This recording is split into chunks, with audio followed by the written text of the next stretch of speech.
Dr. Megha. Welcome to another video on dentistry and more. Today we will be talking about direct filling gold or direct restorations of gold.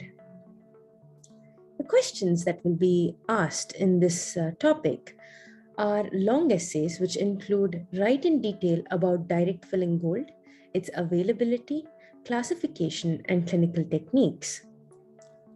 It may also appear in a short essay form, and it can be asked as cast gold restorations, which can come for 5 marks, and it can be asked as a short note on direct gold restoration or cast gold restoration. So the contents of today's presentation will be an introduction to direct filling gold, its classification, gold foil, electrolytic precipitation, powdered gold, manipulation of direct filling gold, desorbing and degassing, compaction, advantages and disadvantages. So when we look at the introduction, gold, as we all know, has been one of the oldest materials used in dentistry and has been used for over 100 years in the United States. The success of these restorations can be attributed due to its immense biocompatibility, their longevity, and excellent marginal integrity. When we look at the indications of these restorations, they are mainly used as Class 1 restorations, Class 3 restorations, and Class 5 restorations. All are G.V. Black's classification of 1, 3, and 5.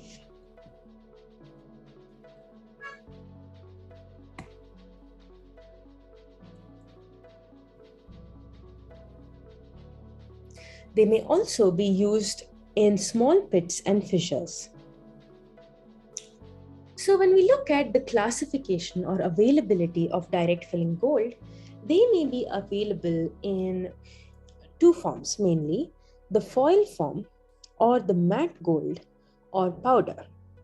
So the foil form comes in sheets, ropes, cylinders. It may be available as laminated or platinized gold.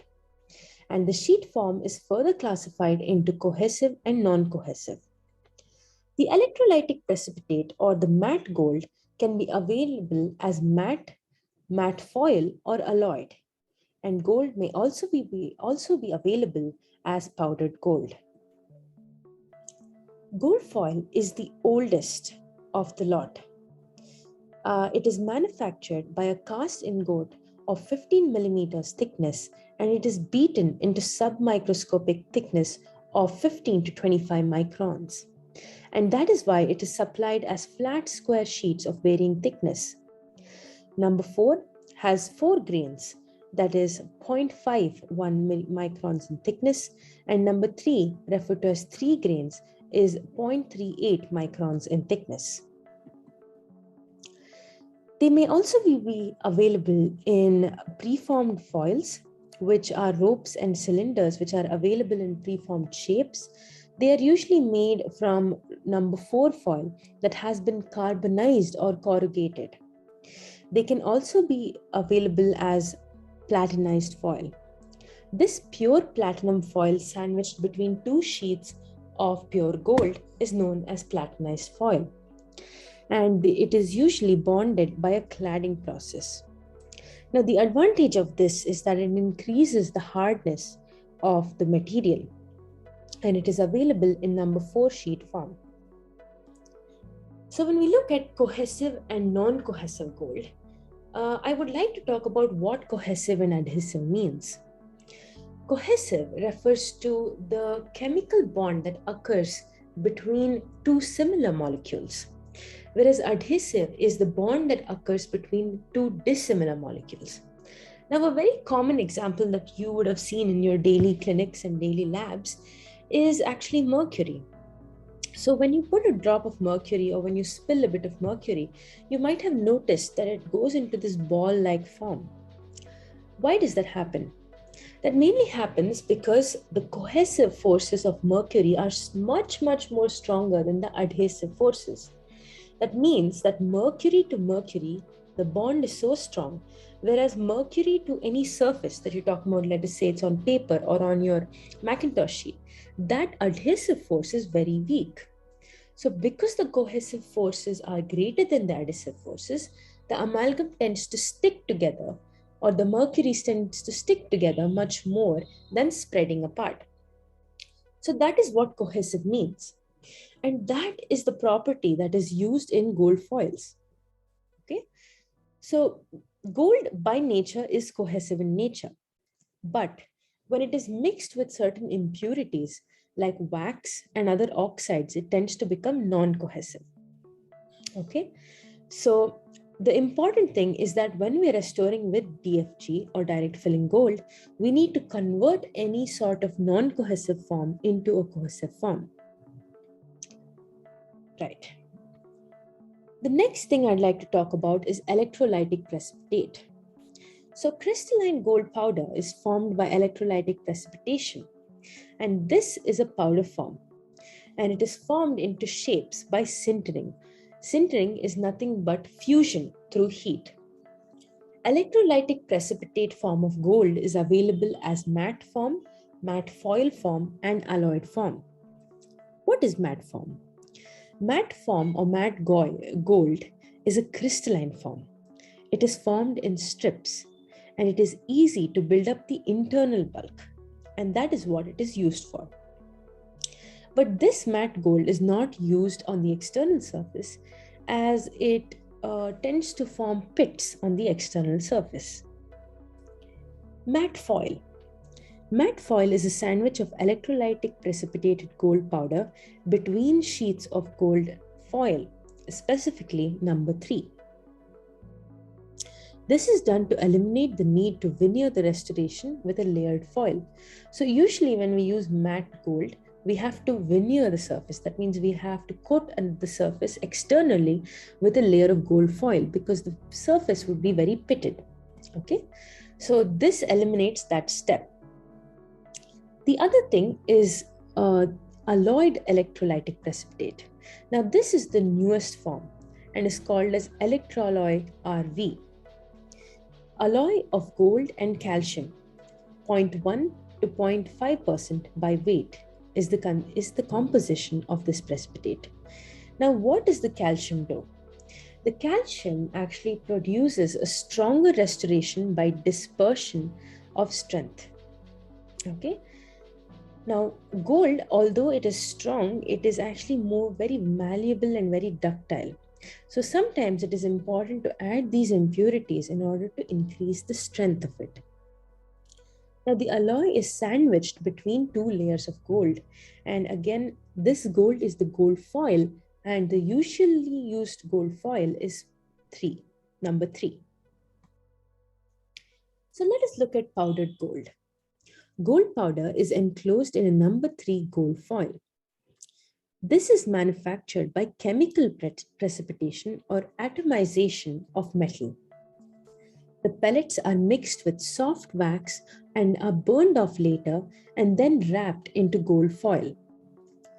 These are available as foils, and these foils act as an effective container and matrix for the powdered metal. The powdered gold pellet increases cohesion and reduces the time required for placing it because each pellet will contain more metal by volume than the same pellet of gold foil.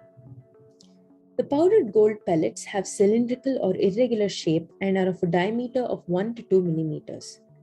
The ratio of gold foil to powder varies from 1 to 3 for small pellets to 1 to 9 for larger pellets.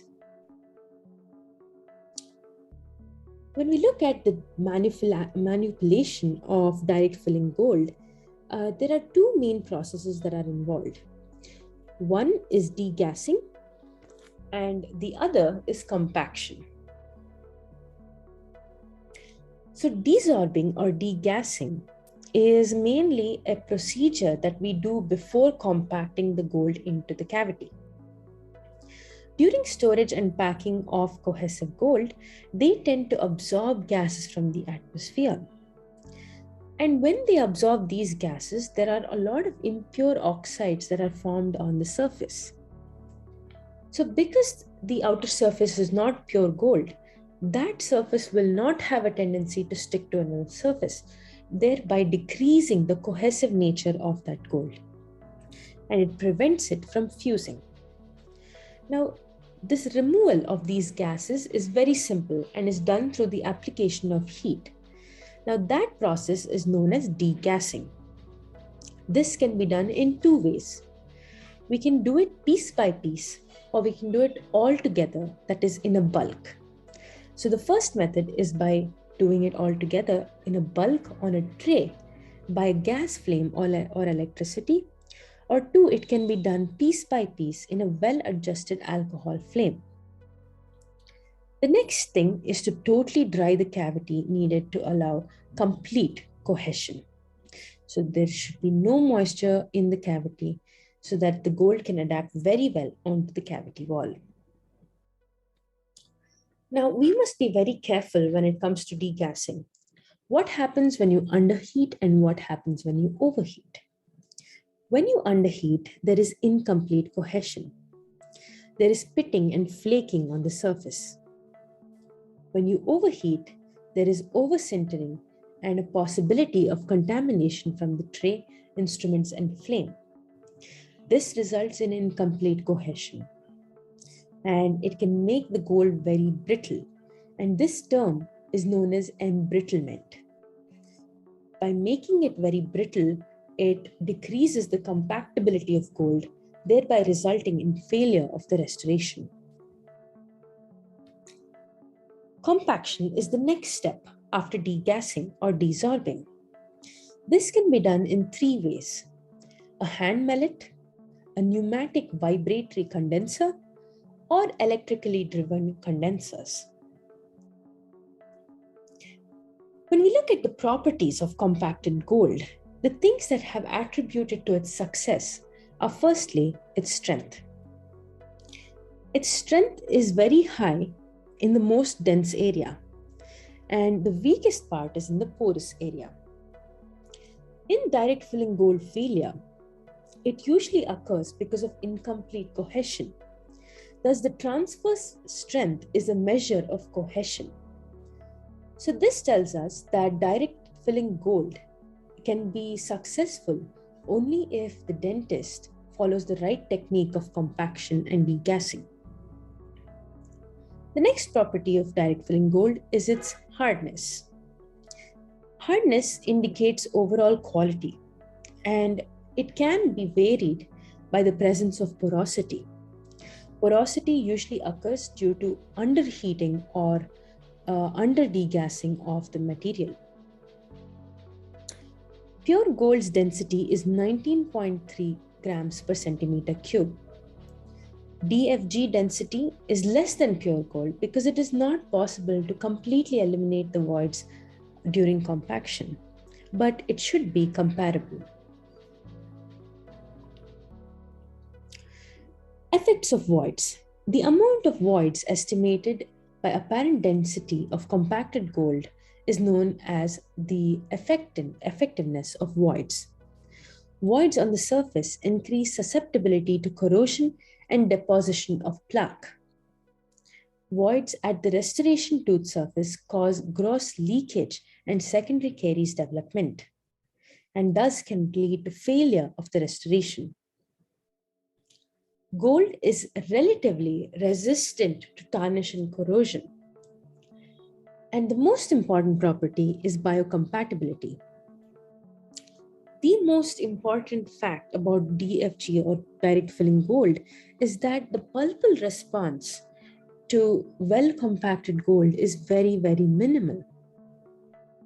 Of course, it does cause a certain amount of trauma to the tooth and the supporting structures during the chemical preparation, mechanical preparation, and the condensation.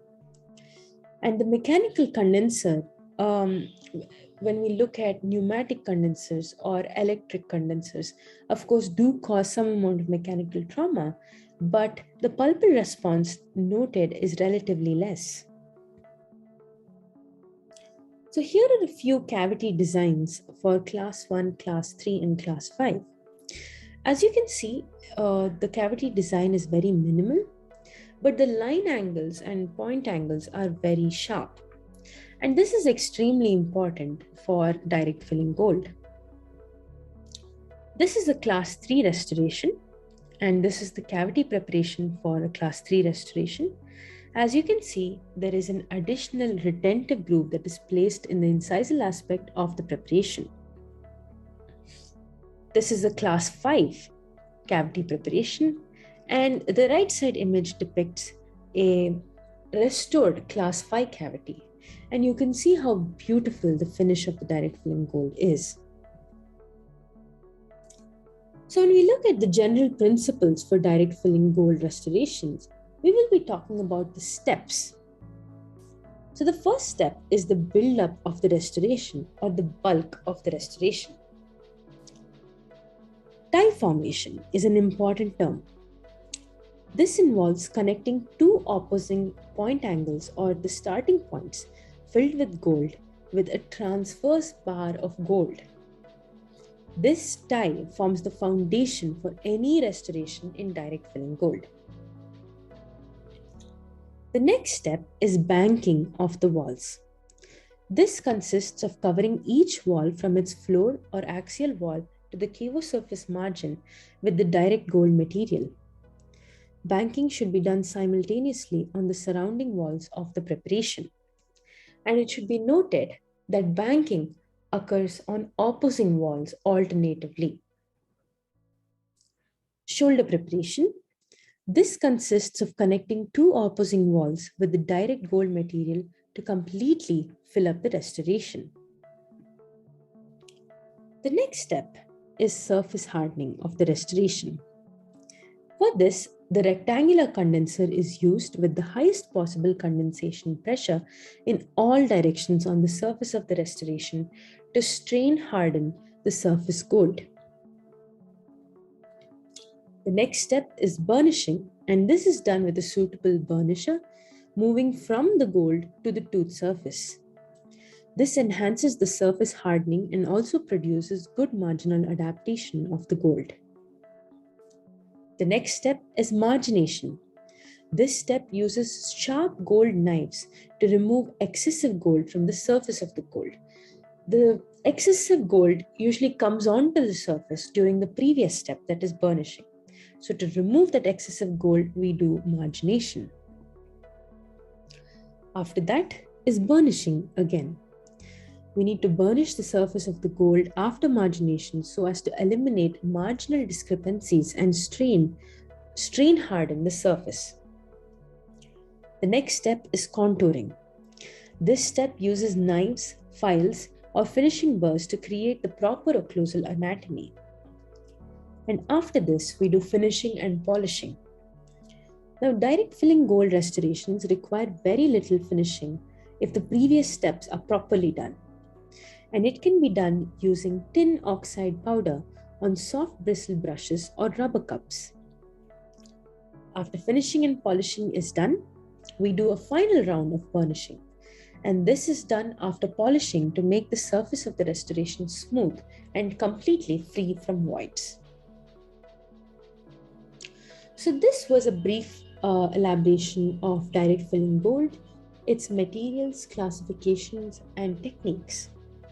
Now the references that I refer to compile all of this together is, of course, The Art and Science of Operative Dentistry, 7th edition by Sturdivant, Operative Dentistry by Ramya Raghu, Operative Dentistry by Vimal Sikri, and Materials Used in Dentistry by Mahalakshmi.